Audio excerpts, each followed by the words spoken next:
Alhamdulillahi rabbil alamin wa bihi nasta'in ala umuri dunya waddin. Asyhadu an la ilaha illallah wahdahu la syarika lah. Asyhadu anna Muhammadan abduhu wa rasuluh. Allahumma shalli wa sallim wa barik ala sayyidina Muhammad abdika wa rasulika nabiyil ummi wa ala alihi washabihi ajma'in. Rabbi shrah li sadri wa yassir li amri wa hlul min lisani yafqahu qawli. Rabbana zidna ilma warzuqna fahma waj'alna minas shalihin. Ya Allah ya Rahman ya Rahim. Dengan keberkahan dan kemuliaan Nabi Muhammad SAW, keluarga dan sahabat-sahabatnya, dengan keberkahan dan kemuliaan Syekh Abdul Qadir Al-Jailani, ampuni ya Allah dosa kedua orang tua kami ya Allah. Ampuni dosa kami ya Rabb. Ya Allah, mohon ya Allah, kabulkan ya Allah permohonan kami ini. Mudahkan kami meruqyah pada hari ini. Mohon ya Allah, tolong ya Allah, beri kesehatan kepada kami, beri kesembuhan kepada kami yang dapat musibah.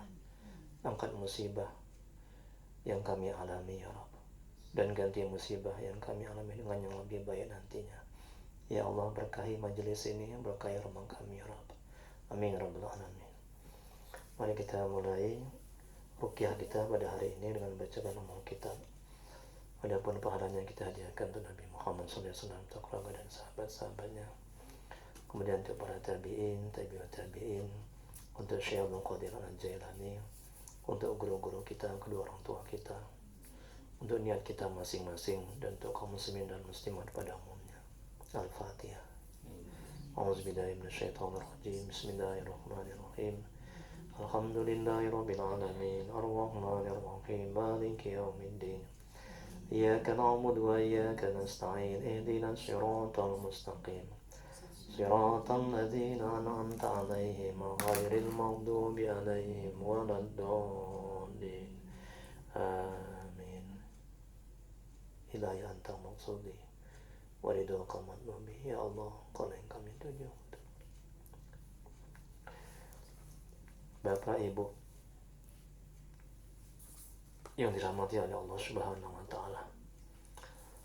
Sebelumnya saya ingin menerangkan dulu tentang dalil meruqyah dan juga 25 ciri orang yang butuh diruqyah. Jadi pada kesempatan yang bahagia ini, yang diruqyah ini tidak hanya ini ibu yang sakit, ya. Jadi juga bapak, ibu-ibu, nanti coba dihitung berapa yang kena dari 25 ciri orang yang butuh diruqyah ini. Ini kesempatan baik ya. Ini tidak hanya 25, sebenarnya banyak. Tapi yang sering muncul, ya, yang sering nampak itu adalah 25 ciri orang yang butuh diruqyah. Ya, tolong dihitung masing-masing berapa yang kena. Dan satu aja dia kena, itu harus diruqyah orang itu ya. Jadi Rasulullah SAW bersabda yang artinya, ketika seseorang itu dilahirkan, itu sudah ada qorin yang mengikuti seorang hamba itu. Jadi qorin ini, itu ada qorin dari jenis jin yang kafir, dan juga ada qorin dari jenis malaikat yang ada di dalam diri kita. Nah, qorin ini nggak mati kalau kita mati, ya, dia tetap hidup.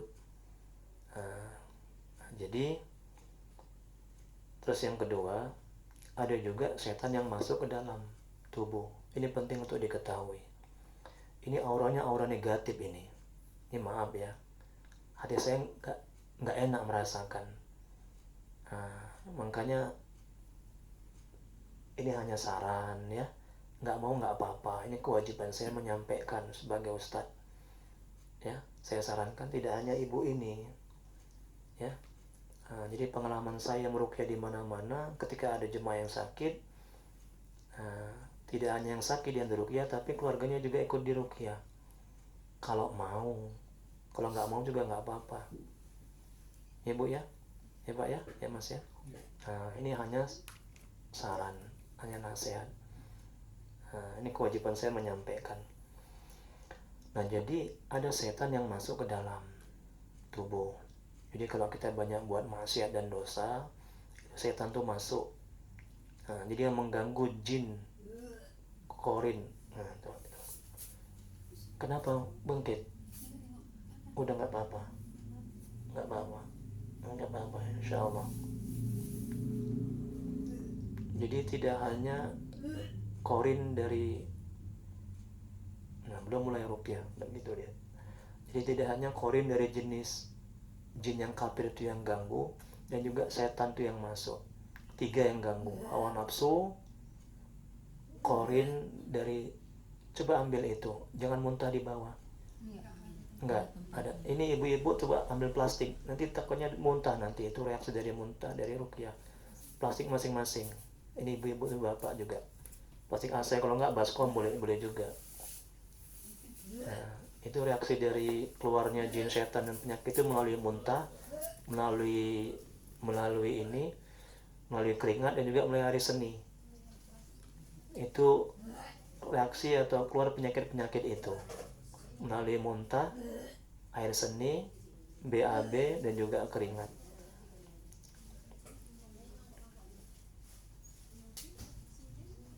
Kalau nggak ada plastik asai, pakai baskom boleh. Jangan muntah di sini, nanti kotor ini nanti. Nah itu, muntah di baskom itu. Pasien-pasien saya itu pada muntah, mau ada yang muntah darah lagi. Nah, ya.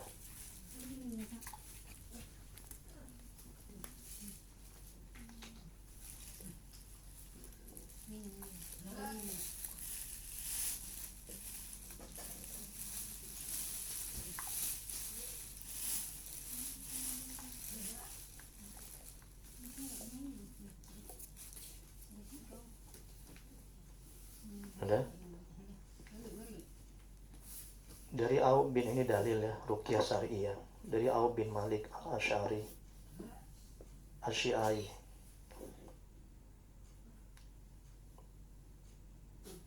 Berkata, semoga Allah merahmati dan meridainya. Dahulu kami meruqyah di masa jahiliyah, dan kami bertanya, wahai Rasulullah, bagaimana pendapatmu? Rasulullah SAW bersabda, perlihatkan padaku ruqyah kalian, tidak apa-apa dengan ruqyah jika tidak mengandung kemusyrikan. Hadis riwayat Muslim.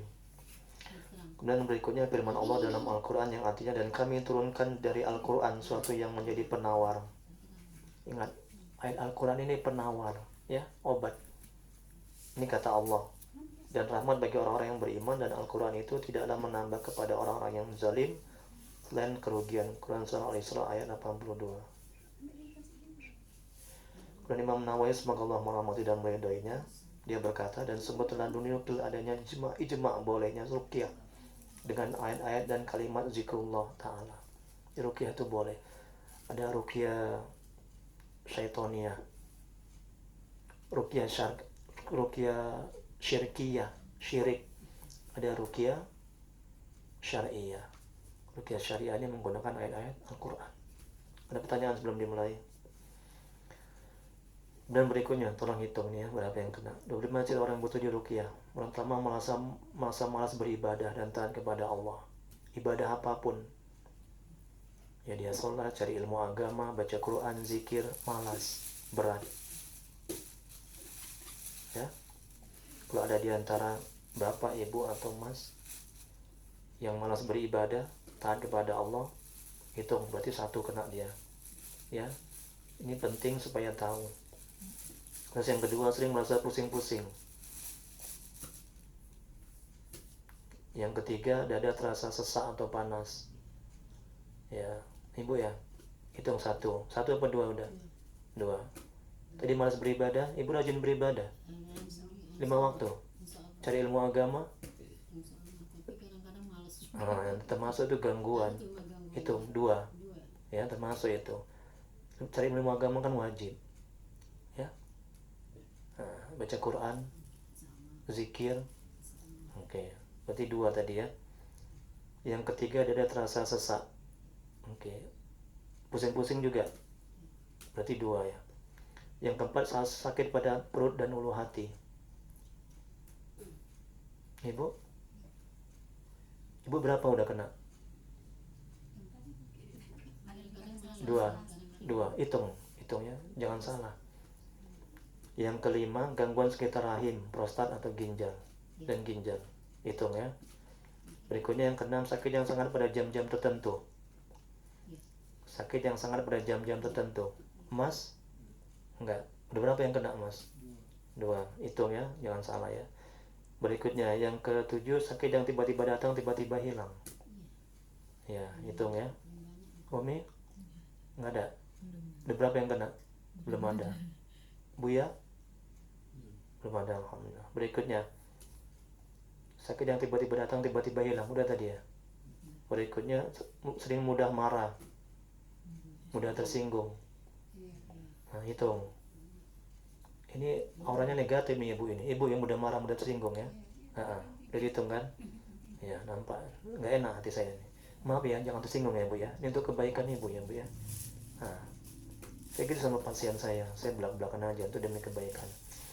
Berikutnya, sering bingung dan sulit berkonsentrasi. Oke, hitung. Berikutnya ke-10, sering bermimpi didatangi binatang buas.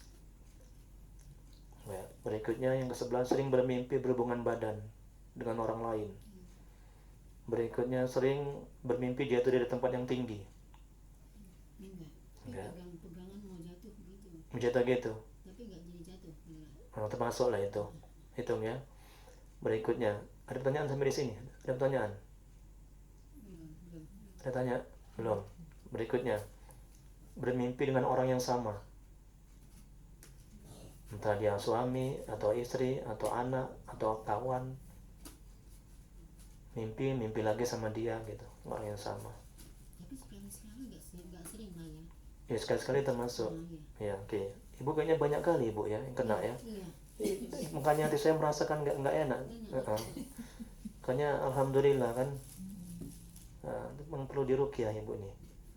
Berikutnya, sering resah, sering gelisah, sering merasa takut, minder. Nah, yang penting di antara satu ini, sering resah atau gelisah atau merasa takut apa aja, atau juga minder, sering minder atau sekali-sekali. Nah, kalau ibu ini udah banyak yang kena dia, saya merasakan itu. Berikutnya, sulit tidur ya, atau kebanyakan tidur, sulit tidur ya, hitung ya. Berikutnya, sering berprasangka buruk atau merasa was-was. Enggak. Berikutnya, merasa ada bisikan. Di rumah ini nggak ada ya? Di rumah ini kan? Rumah ini enggak, di kamar mandi, di dapur. Saya merasakan ini nggak enak di rumahnya ini. Ini perlu diruqyah nanti, dipercikan airnya ini ke setiap sudut. Ya, di mana ibu merasakan nggak enak? Kamar situ ya. Itu pernah bikin sholat kamarnya? Jarang ya? Nggak sholat di sini semua. Nah, janganlah ya. Bikin tempat mengaji di kamar itu sekali-sekali, bikin tempat sholat. Ya, supaya jin setannya itu kabur. Makanya Nabi bilang itu, rumah itu yang tidak dibikin tempat sholat seperti kuburan. Nanti yang penghuninya siapa? Setan, jin. Ya, nggak apa-apa di sini sekali-sekali di kamar situ. Sempit gitu. Hah? Ruangannya sempit juga. Ya, sekali-sekali di situ bikin tempat ngaji. Di situ kamar siapa itu? Itu. Ada nggak merasa gangguan? Kalau yang gangguan sering nyangkut kamar mandi belakang. Kamar mandi belakang. Bisikan atau diganggu atau diapain? Kayak mana gangguannya? Kayak Kelepar gitu, wus gitu ya. Itulah kan. Tapi nggak dianggut. Iya. Udah biasa gitu. Ya, udah biasa kan nggak enak kayak gitu kan. Orang yang suka itu, tapi kita nggak pernah ketemu. Ya. Oke, berikutnya. Masa ada bisikan tadi ya. Yang ke-18, bisa melihat suatu makhluk gaib. Nah, ibu ya, di mana melihat makhluk gaib? Kadang nggak tertentu juga, kadang nampak. Nampak ya? Belum tahu apa, pocong, gondorwo, atau Rumah adik pernah nampak orang habis bagus pakai telepon gitu. ya Allah. Rumahnya di Terus, ya udah saya pikir ya adik aja siap tahajud gitu ya kan. Allah. Udah tengok diam aja terus besoknya. Oh tadi hajat tadi malam mengisi kamar gitu kan nggak pada ada katanya. Ya, itulah ibu kan betul saya bilang tadi kan, ibu juga perlu diruqyah ibu. Berikutnya, merasa ada yang mengikuti atau mengawasi, ada ini ya. Nah, ibu juga kan, ya kan? Enggak dibuat rasa. Hah? Enggak dibuat rasa gitu. Biarin aja gitu. Biarin aja gitu. Tapi yang merasa kan? Kan kita kan sholat malam. Kan Uwes gitu nah, aja, gitu lewat kan. sekelebat gitu Ya, aja. gitu kan. Terus ibu bilang apa? Apa gitu. Loh, ibu lagi sholat kok siapa gitu ya, batal sholat ibu. Ya belum sholat kan. Oh, belum sholat. Ya. Ya. Ya. Maka diruqyah ibu ya. Berikutnya, sering lupa jumlah rakaat sholat. Nah, selalu lupa. Astagfirullahaladzim, ya Allah, selalu lupa pula. Itu penyakit kali itu, ya Allah. Cemana lah doa mau diterima kan, coba menghadap Allah kayak gitu kan. Diulang lagi. Ya Allah, 2 apa 3 ya, 3 apa 4 ya. Jangan diulang lah, sujud sahwi lah ya. Cari kalau misalnya begitu, cari yang banyak, 3 atau 4 ya, bikin 4, tambah lagi sujud sahwi. Jangan cari yang sedikit. Masih ada waktu ulang lagi gitu aja. Nah, mana ada gitu kajian fikihnya. Wajib syafi'inya begitu. Ya, ini kan belum tahu kan, ini kan saya beritahu. Nah, itu intinya itu penyakit, gangguan jin. Kan dibisikkan itu kan. Kadang cari kunci di luar sholat. Begitu sholat, oh ya kunciku di atas meja kan gitu. Udah bicara dalam hati. Kan sering gitu kan? Oh iya pula itu. Kalau yang sering gitu, kalau sholat mendung, hujan belum diangkat. Astagfirullahaladzim. Iya itu gangguan itu. Ya, insya Allah nanti sembuh ya, atas izin Allah. Berikutnya untuk 1, terasa berat mengantuk setiap ibadah. Ibadah apa aja, dengan ceramah mengantuk berat, baca Quran, zikir, umiyah gitu. Enggak. Alhamdulillah. Ibu ya. Oke. Hitung aja berapa. Yang ke-22, sering sulit bangun sholat subuh. Ya, Mas ini sholat subuh. Oke. Sering malas. Itu gangguan. Memang males dibangun. Gangguan itu. Udah mau bangun berat kali rasanya. Ini matanya ditutupi sama setan, ini matanya nih dibuka sulit. Nah, berikutnya, terhalang rezeki, sering gagal cari rezeki. Nah, itu gangguan. Berikutnya, terhalang jodohnya. Ini jodohnya kan tadi ngobrol sama Buya sama Umi di mobil. Itu boleh jadi itu gangguan tuh. Susah kan dapet jodoh. Jodoh gagal aja. Nggak menentang menikah lagi kan nggak. Berikutnya yang terakhir, merasa tidak nyaman di rumah, di kamar atau di kamar mandi. Nggak nyaman. Nyaman semua nyaman. Di kamar nih semua nyaman. Oke. Ada pertanyaan sebelum kita mulai ruqyah?